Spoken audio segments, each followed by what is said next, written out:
So I remember in my university days when it was time for Salah, we'd go find an empty hallway or an empty stairwell and pray in the middle of the stairwell, and people would walk by and say, what are these people doing? And things like, so, but when I first came to Malaysia, it's almost a decade ago now, and when I saw, for example, a surau in every building, or I went to, Petronas and I saw the prayer facilities in the middle of the building for all the employees.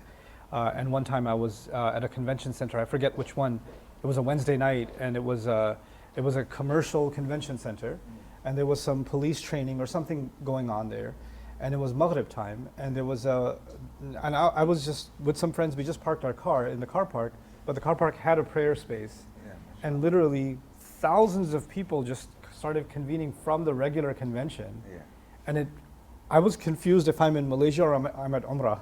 Because there was, like, how is this on a Wednesday evening that so many people are gathering and making salah? And so, like, that is one of the most, like, endearing qualities of the country, the facilities of prayer that I experienced coming here. So even just I'll put myself as the first customer here, and coming here as a tourist even, right?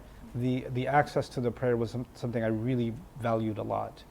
And then seeing those facilities available in malls, airports, seeing those facilities available in libraries, or even, more convenient spaces like restaurants and hotels and things like that.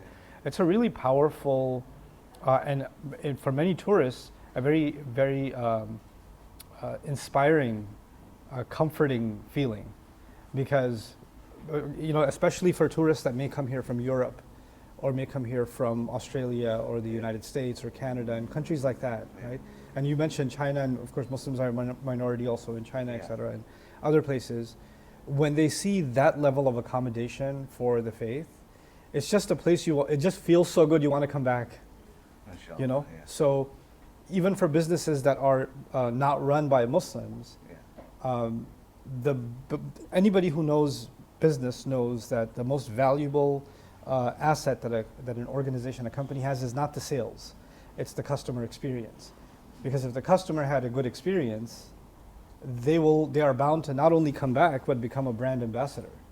They're bound to speak about it to others and say, that was amazing. Go to this hotel, their halal services, their halal gym, or their halal swimming pool, or their, the prayer area. That was so nice. It was such a great feeling to be in that environment and not be surrounded by noise and all the craziness and all these other things. So I think, even for non-Muslims that are operating and recognizing that Malaysia is one of the destinations in the world for Muslim tourism, and to capitalize on that market properly, they should be accommodating to those. So it's not only good for Muslims, and I don't think it's a nuisance. In fact, I think it's one of the great selling points for the country.